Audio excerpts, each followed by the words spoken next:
बोली जगदम्बे मैया की जय हो। आज का प्रसंग है वृत्रासुर का जन्म किस प्रकार हुआ।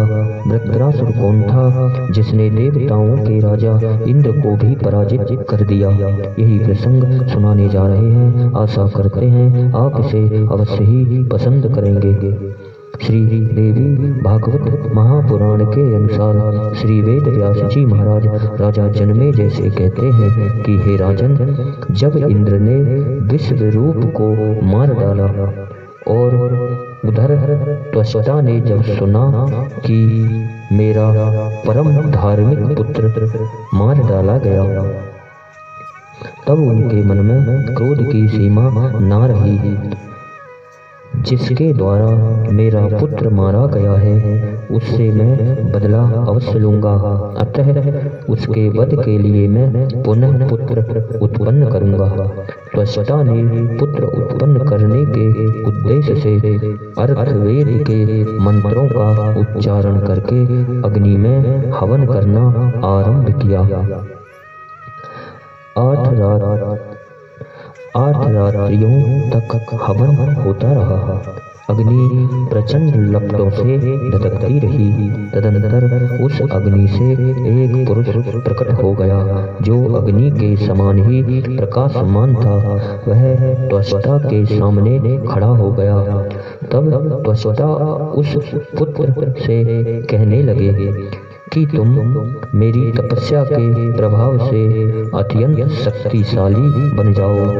उनके कहने पर अग्नि के समान तेजस्वी वह पुत्र अपना आकार बढ़ाने लगा। वह ऐसा बढ़ा मानो आकाश को छू लेगा। उसका विकराल शरीर पर्वत के समान दिखने लगा। उसने कहा कि पिताजी, मुझे क्या करने की आज्ञा देते हो। पर्वताकार शरीर वाले उस पुत्र से वे कहने लगे कि हे पुत्र, तुम इस समय मुझे संकट से बचाने में समर्थ हो, इसलिए वृत्र नाम से जगत में तुम्हारी प्रसिद्धि होगी। तुम्हारा वृत्रासुर नाम से तुम्हारी ख्याति होगी। तुम्हारा त्रिशरा नाम से ख्याति विख्यात तपस्वी भाई था। इंद्र ने वज्र से उसे मार डाला। मेरा वह पुत्र सर्वथा निरपराध था। अतएव तुम उस पापी इंद्र को परास्त करो, क्योंकि वह ब्रह्मघाती, नीच, निर्लज्ज, बुद्धि, दुर्बुद्धि, महान शठ और पापी है। तदंतर महाबली वृत्रासुर रथ पर बैठा और इंद्र को मारने के लिए चल पड़ा। क्रूर स्वभाव वाले दानव भी वृत्रासुर को महान बली समझकर उसकी सेवा करने के लिए साथ में चल दिए। देवराज इंद्र ऐरावत हाथी पर सवार होकर अपने भवन से चल पड़े। ऐसे ही संपूर्ण देवता भी अपने अपने वाहनों पर चढ़े और युद्ध करने की प्रतिज्ञा करके हाथों में अस्त्र शस्त्र लेकर निकल पड़े। तब तक वृत्रासुर भी दानवों को साथ लिए हुए मानस पर्वत की उत्तरी सीमा पर पहुंच गया।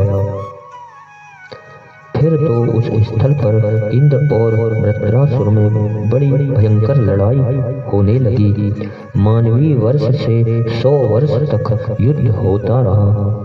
तत्पश्चात यम, अग्नि और इंद्र सब के सब युद्ध स्थल से भाग गए। इंद्र आदि सभी देवता युद्ध भूमि से भाग गए। यह देखकर वृत्रासुर भी अपने पिता त्वष्टा के पास लौट आए।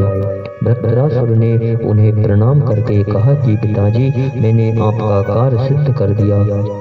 व्यास जी कहते हैं कि राजन, वृत्रासुर की उपयुक्त बात सुनकर त्वष्टा के आनंद की सीमा न रही। उन्होंने कहा कि बेटा, आज मैं अपने आप को पुत्रवान समझता हूँ। मेरा जीवन सफल हो गया। अब मैं तुम्हारे हित की बात कहता हूँ। बड़ी सावधानी के साथ आसन जमा कर तपस्या करना परम आवश्यक है। तुम्हारा शत्रु इंद्र महान कपटी है, अतएव तुम ब्रह्मा जी की आराधना करके श्रेष्ठ वर पाने की चेष्टा करो। वर पा जाने पर दुराचारी एवं ब्रह्मघाती इंद्र की सत्ता को नष्ट कर देनी चाहिए। उन्हें संतुष्ट करके तुम अमृत प्राप्त कर लो, फिर पापी इंद्र को परास्त कर दो। वृत्रासुर ने पिताजी से आज्ञा लेकर उसने साहस तपस्या के लिए प्रस्थान कर दिया। वह गंधमादन पर्वत पर पहुंचा। वहां पुण्य सलीला माँ गंगा जी बह रही थीं। उसने अन्न और जल का बिल्कुल परित्याग कर दिया। स्थिर आसन पर बैठकर वह निरंतर ब्रह्मा जी का ध्यान करने लगा। इन्हीं शब्दों के साथ बोलिए जगदम्बे मैया की जय हो।